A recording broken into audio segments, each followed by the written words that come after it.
اچھا، تو مٹی کی زرخیزی کا اصل راز کیا ہے؟ کیا یہ صرف پانی اور کھاد کا کھیل ہے یا پھر اس کے پیچھے کوئی گہری حقیقت چھپی ہوئی ہے؟ اس کا جواب وہ ہماری نظروں سے اوجھل ہے، ایک ایسی خوردبینی دنیا میں پوشیدہ ہے جو پودوں کی زندگی اور ہماری خوراک کے ہر پہلو کو کنٹرول کرتی ہے۔ چلیں ملتے ہیں اس کہانی کے اصل اندیکھے ہیروز سے، سوئل کولائڈز۔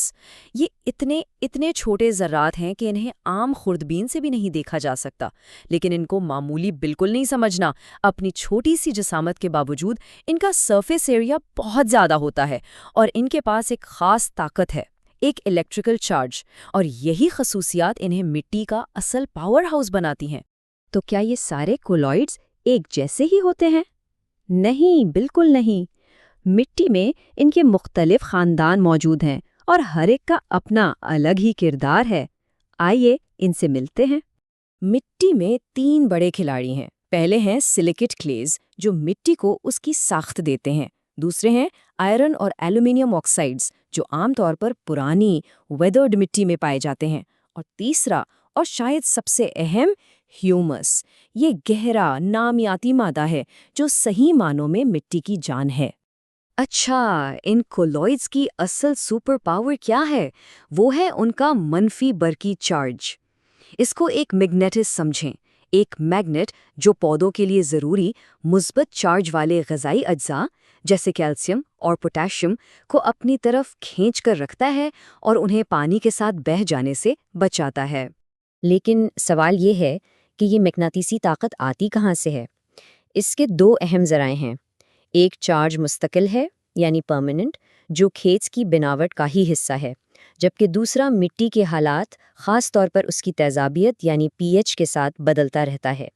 یہ جو مستقل چارج ہے نا، یہ ایک بہت دلچسپ عمل سے پیدا ہوتا ہے جسے آئسومورفس سبسٹیٹیوشن کہتے ہیں۔ اب یہ تھوڑا ٹیکنیکل ہے، لیکن اسے یوں سمجھیں کہ جب کلیز کا کرسٹل بن رہا تھا تو ایک ایٹم کی جگہ غلطی سے ویسا ہی دکھنے والا کوئی دوسرا ایٹم آ گیا جس کا چارج کم تھا۔ اس ایک چھوٹی سی تبدیلی نے پورے کرسٹل پر ایک مستقل نیگیٹو چارج پیدا کر دیا۔ اور یہ تصویر اسی عمل کو بہت بہترین طریقے سے دکھا رہی ہے۔ دیکھیں ذرا، کرسٹل کی اس جالی دار ساخت میں کیسے ایک عنصر کی جگہ دوسرے عنصر کے آنے سے چارج کا توازن بگڑ گیا ہے۔ یہی منفی چارج وہ مقناطیس ہے جو پودوں کے لیے غذائی اجزاء کو پکڑ کر رکھتا ہے۔ ٹھیک ہے، تو اب ہم یہ تو جان گئے کہ مٹی میں مقناطیس ہیں، لیکن ہم اس مقناطیسی طاقت کو ناپ کیسے سکتے ہیں؟ یہیں سے مٹی کی زرخیزی کا ایک بہت اہم پیمانہ سامنے آتا ہے۔ اسے کہتے ہیں کیٹائن ایکسچینج کیپیسٹی، یا مختصراً CEC۔ آسان الفاظ میں یہ مٹی کا غذائی بینک اکاؤنٹ ہے۔ جس مٹی کی CEC جتنی زیادہ ہوگی، اس کا بینک اکاؤنٹ اتنا ہی بڑا ہوگا اور وہ پودوں کے لیے اتنے ہی زیادہ غذائی اجزاء ذخیرہ کر سکے گی۔ اور اگر ہم اس ٹیبل پر ایک نظر ڈالیں تو یہ فرق بالکل صاف نظر آتا ہے۔ کیولینائٹ جیسی کلیز کی CEC بہت ہی کم ہے، صرف 1 سے 10 تک۔ لیکن ذرا ہیومس یعنی نامیاتی مادے کو دیکھیں، اس کی CEC 300 تک جا سکتی ہے۔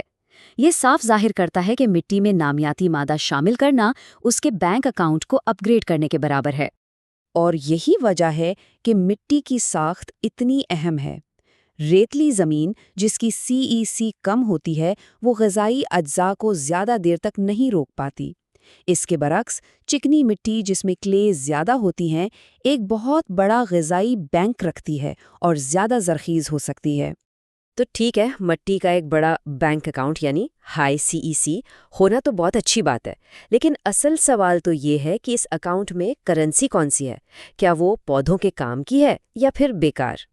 اس سوال کا جواب ہمیں ملتا ہے بیس سیچوریشن پرسنٹیج سے۔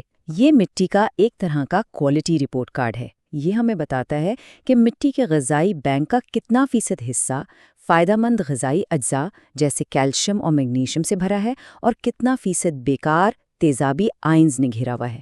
اس چارٹ کو دیکھیں، یہ ایک ایسی مٹی ہے جس کا بینک اکاؤنٹ تو ہے، لیکن اس کا 70% حصہ تیزابی آئن سے بھرا پڑا ہے جو پودوں کے کسی کام کے نہیں۔ فائدہ مند غذائی اجزاء کے لیے صرف 30% جگہ بچی ہے۔ یہ ایک غیر زرخیز مٹی کی بالکل واضح نشانی ہے۔ اور اس کے برعکس یہ ایک زرخیز مٹی کا رپورٹ کارڈ ہے۔ یہاں 85% جگہ ان غذائی اجزاء سے بھری ہے جن کی پودوں کو شدید ضرورت ہے۔ یہ وہ صحت مند توازن ہے جو بھرپور فصلوں کی بنیاد بنتا ہے۔ آئیے آپ اس ساری تھیوری کو عملی طور پر دیکھتے ہیں اور خاص طور پر بات کرتے ہیں پاکستان کی مٹی کی۔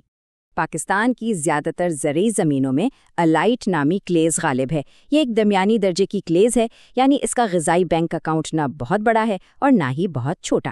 یہ ہمارے خطے کی مٹی کو اس کی مخصوص خصوصیات دیتی ہے اور ہماری زراعت کے لیے ایک اچھی بنیاد فراہم کرتی ہے۔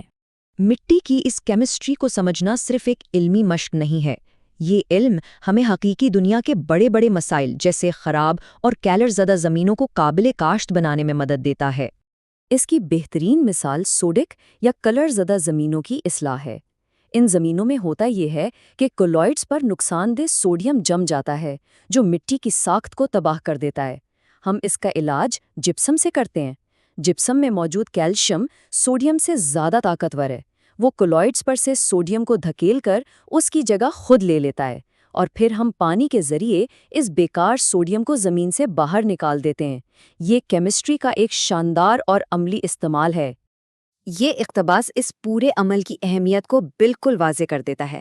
ہمارے قدموں کے نیچے ہونے والا یہ خاموش تبادلہ زمین پر زندگی کے لیے اتنا ہی ضروری ہے جتنا کہ سورج کی روشنی اور سانس لینا۔ تو خلاصہ یہ ہے کہ یہ ننھے سے کولوئڈز ہی مٹی کے اصل مالک ہیں۔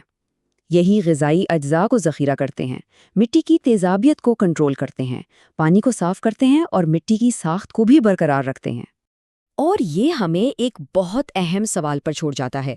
اگر ہماری زرعی کامیابی کا انحصار اس خرد بینی دنیا پر ہے تو کیا ہمیں اپنی توجہ صرف کھادوں سے ہٹا کر مٹی کی اس اندرونی صحت کو بہتر بنانے پر مرکوز نہیں کرنی چاہیے؟